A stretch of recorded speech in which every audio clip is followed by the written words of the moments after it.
Yeah, most definitely. How tough was that? It was very difficult because it got to the point where they would have to tell me to stop doing things or stop working out because if they would tell me to do like this workout, I would do it a lot more than I had to because if it would help me, I just wanted to do it till I felt that it worked. So it was a gruesome process, but honestly, I wouldn't have changed it. I think it made me better. A lot of people were doing double takes when I saw it in the spring. It looked like what times a bodybuilding Yeah. So obviously you took it. I don't want to take advantage is the wrong way of putting it, but if you're going through the process with the lower body, then go hit the upper body hard. Right. Obviously you did that. Right. I just felt like if I was gonna miss time, I just felt like why not? Like why not just take advantage of every opportunity I have? I really never got an off season in college, so like I was saying before, that was my first time to really like hone in and really try to live. It all came so close to getting to Indianapolis. One went away, weren't able to get there. What kind of motivation is that going during the off season to kind of get back there this year? A bunch, not even just for me, for the team, because when that was happening, I was sitting on the couch. I was at home watching that game, so it was very difficult for me, and it was hard. So, not even just me, I feel like everyone in the team is going to do everything they can to make sure that doesn't happen. Did you get hit at all on the knee today, and how did it just hold up? Yeah, I got hit quite a bit of times on Saturday as well, and honestly, it felt good, and I kind of liked it. Like, I don't know if we're supposed to be live, but, it was kind of a mental block that I had to get over, and I'm glad I did. Your new running backs coach, former lineman, what kind of perspective does he kind of give from that, from having a blocker? Yeah, I think it's great, having someone like Coach Al as a coach because, he understands the grittiness of Wisconsin. He was here, he played here, and, you kind of have that level of respect. Like, he knows what he's talking about. He did this, he's been through it, and, I love having him around.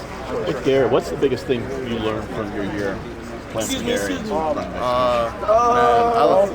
I learned so much from that man. I wouldn't even be here if it wasn't for him. So, I'm just thankful I got the opportunity to be around him. But, honestly, from Coach Gary Brown, I feel like the best thing I learned from him was just be yourself. And like he'd always say, take the shackles off your game. And he said, don't let anyone tell you how to run the football. Like that was the biggest thing I took away from him because everybody likes different. Timeline. Did he help? I can't remember the timeline. Did he help recruit you? Was he here all before you got here? He was my main recruiter, so I probably wouldn't even have been here if it wasn't for him. So.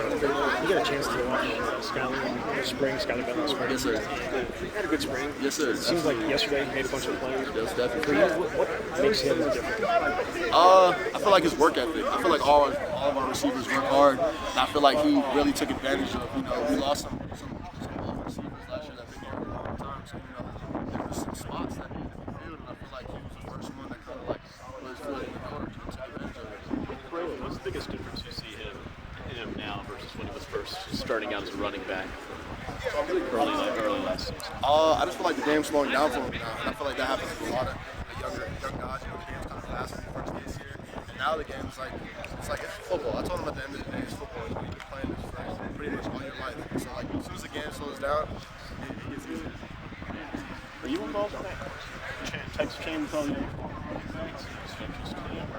Yeah, we have a couple. There's a couple of different ones, and there's a couple on Instagram that we're all involved in. But yeah, it's just a tight knit tradition here, and I'm just glad to be a part of it. How often do they kind of communicate with you during the season? During the season last year, I know Mellusi was around a lot in Texas a lot. They were actually just here not too long ago for a golf tournament. We got to work out with them and stuff, so it was cool. Given everything he lost at the wide receiver position, I feel like that group might surprise people this year. What you guys have? Yeah, man, I feel like this receiver is super deep. Like I think every one of these receivers can play at all times. I feel like there's a bunch of them that are going to surprise people. Not even just Skyler Bell. I think there's Marcus Allen, Keontae's, you have Chez. Like I feel like this group is super deep. I know at the end of the day that the bottom line is winning, and it doesn't matter how it gets done. But nobody in college football faced more 9-man fronts than you did last year. Only a handful of teams passed it, less than you guys did. In order for where you guys want this offense to go and the team you want to be, do you think you have to be more balanced this year, or are you guys comfortable, old school, grind it out, get a win by any means necessary?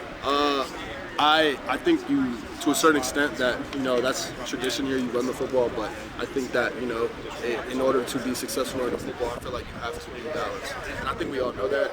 And I think that we've done a good job of like kind of honing in on that, and trying to open up the playbook a little bit. How has Coach Ingram just tried to do that since he's been here?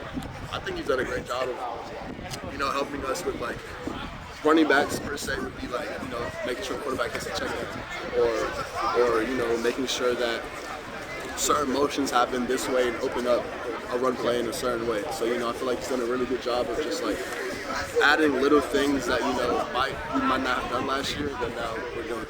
Now going back to last year, after your injury, you guys had just kind of started clicking as a team. The points were coming fast and furious, and then kind of faltered down the stretch there. How difficult was that for you to kind of have to sit those last couple games out and see it unfold the way it did?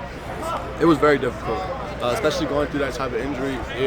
It definitely took a toll on me mentally, but also it kind of played in part of how I attacked my rehab, if you know what I mean. I feel like all that built up anxiety watching those games on the couch, like watching the Minnesota game on the couch, watching the games that I feel like we should have won or I could have played a part in helping.